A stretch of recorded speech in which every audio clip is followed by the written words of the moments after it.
All right, so today we're stepping away from our normal warbirds and we're going to take a look at the SR22 by Dynam.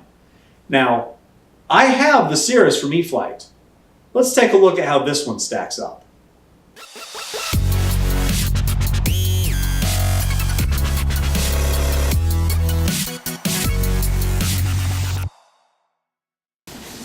Let's go over the specifications of this plane. So we got this off Motion RC. It's the SR22 or SR Trainer. It's a 1400 millimeter wingspan.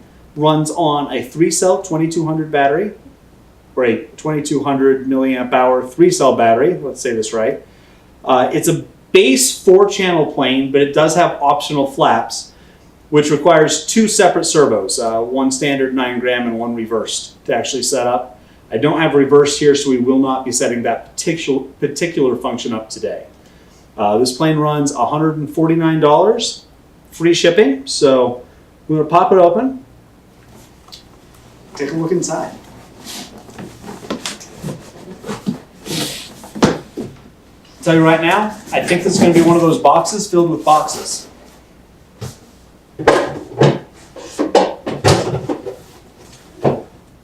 There we go. Stay put. Excellent. Well, I called it. We got 1 box, 2 box, 3 box. I feel like I should be saying after each of these. I think this is our manual or an advertisement. No, it is a manual. Okay. And our decals, which appear to be the peel and stick variety. All right. Get that out of the way. Start with the little one.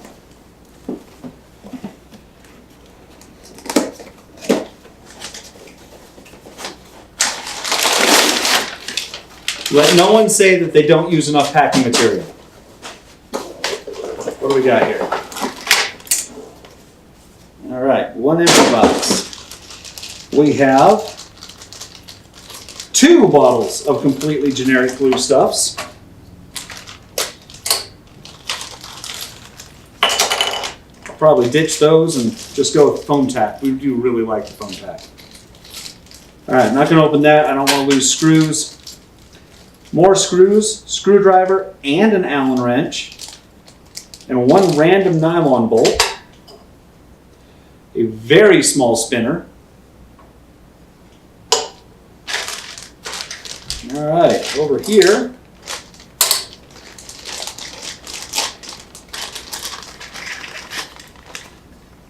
got our landing gear.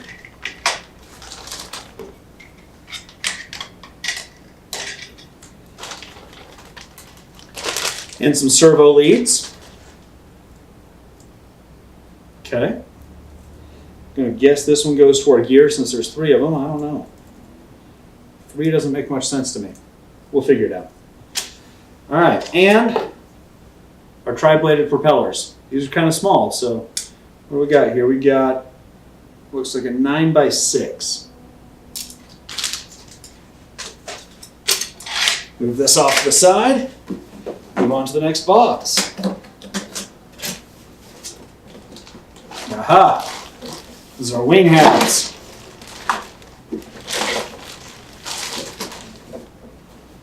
All right.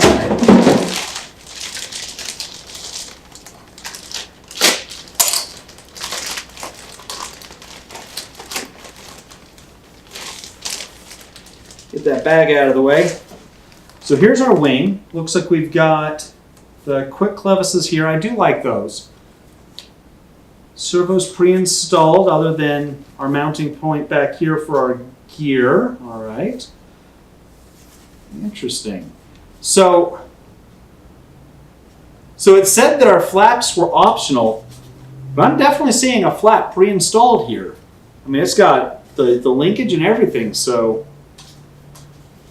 does our other wing have that as well?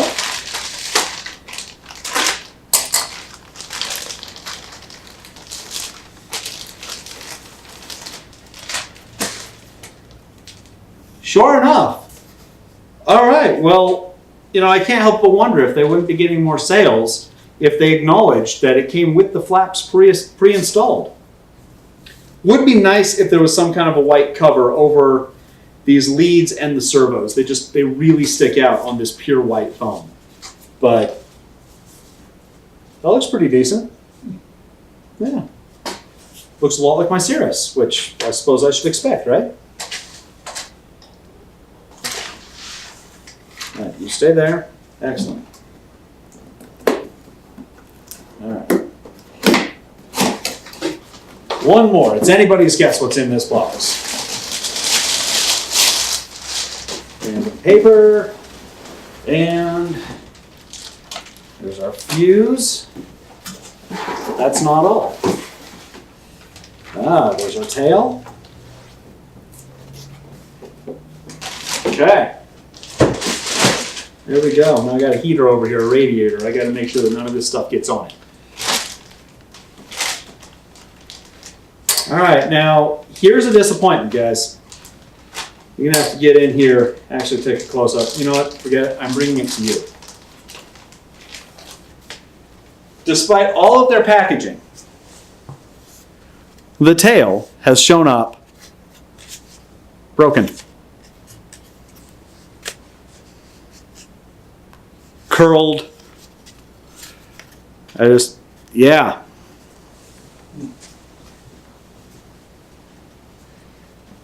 Okay, I'm gonna have to run some kind of a spar in there. It's the curl is so bad, even with glue, it's not gonna hold itself in position. So I think I've got a small piece of flat carbon fiber around here somewhere I can run in. If not, a popsicle stick, that'll do the trick. Okay, well, that's disappointing. Not gonna lie, I really wanted to show Jared up with that Hellcat of his that he's been hating on ever since he got it. This doesn't work in a box. No. All right.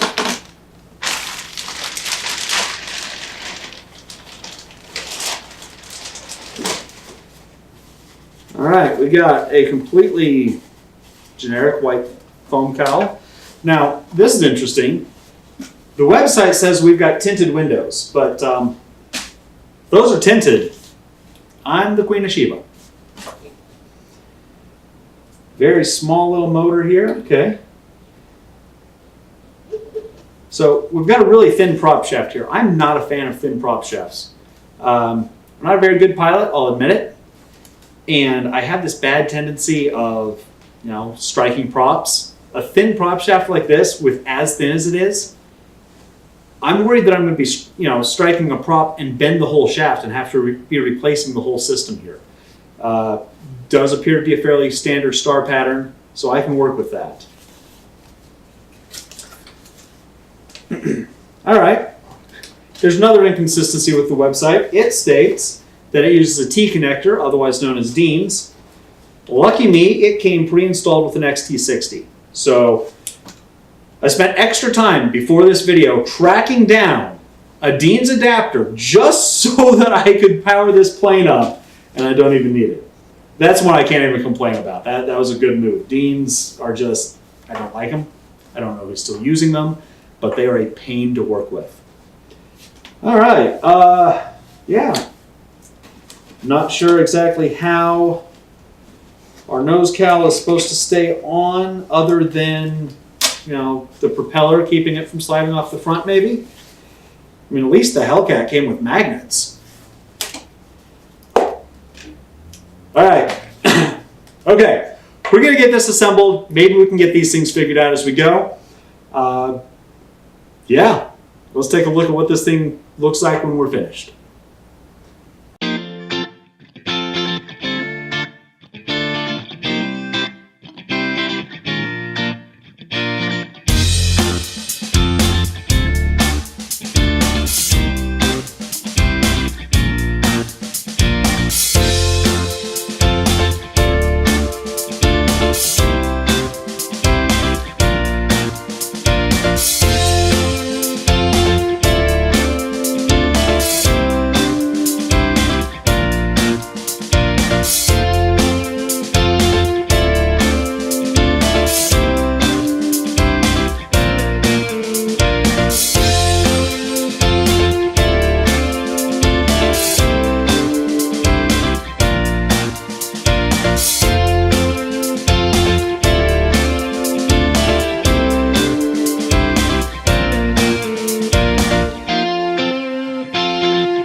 Well, here we are, the Dynam SR22.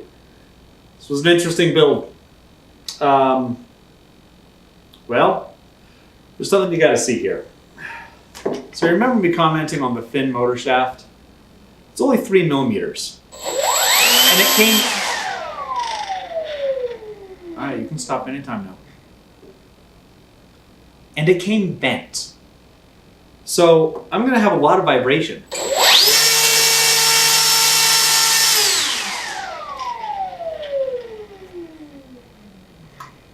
And not a whole lot of thrust. I don't know if you can hear it, but if you listen closely, you can hear servos whining at you, and there's nothing I can do about it. They're just not happy. For the price point, I mean, it's $150. I don't think I can recommend it. I spend the extra $50, get the Cirrus from E-flite. You know, if you're up for a Warbird, get the Focke-Wulf from H-King. It's the same price point. This plane doesn't even have lights. That one's got lights and retracts. The decals. The decals that I've got on this plane were not the decals that were described in the manual. They're not the decals that were shown on the box. They're similar in some ways, but we had to make it up as we went to try to get these put on. I mean, even just going into it, I decided I'm not going to waste foam tack on this plane. I wasn't that impressed with it, and that's before the build issues even started showing up. Like we saw with the Hellcat, the rudder and aileron, or the rudder and elevator rather, came hooked together on a Y, so make sure you're watching your connections as you put everything together. We got that same Skylord ESC that we saw in the Hellcat. It was defective when it showed up, so I'm worried about this one. The servo horns are they're hot glued in, the ones that came pre-installed, and then there was one for the elevator we got to glue in.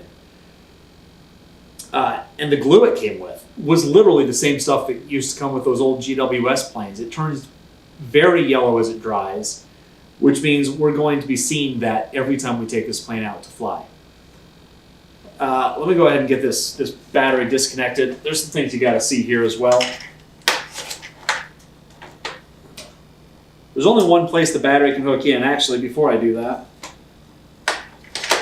somebody today reminded me that CG is critical in these planes, so I went ahead and I marked mine. And she is very nose heavy. She takes a 2200 milliamp hour 3-cell battery. With her compartment here, there's only one place that battery can go. Now, as far as I'm concerned, if I'm buying a pre-built plane and the CG with the recommended battery in the provided battery compartment does not put me spot on CG, that's a manufacturing defect. That's not acceptable. I don't know if you could see it before I took it out, but the battery pops up right here in the cockpit area.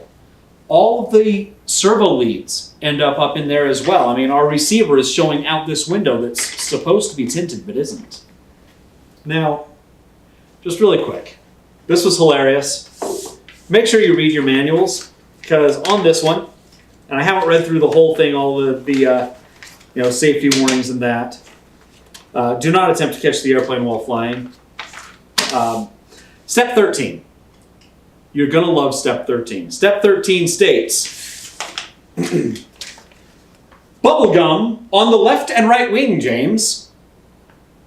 I don't even know what that means. Who's James? All right, so I've tried to take it pretty easy on this plane. We've seen some issues with it. There's definitely things that have not thrilled me. For $149, I expect more. I mean, even in the value department, it's just not there. Honestly, I can't recommend the plane. If you want a plane that looks like this, if you want a good, solid trainer, pick up the E-flite Cirrus. I'm not sponsored by E-flite, but it's got the carbon spars in the wings. It's got quick connects in the wings. It's got the safe select option if you go with the bind and fly version.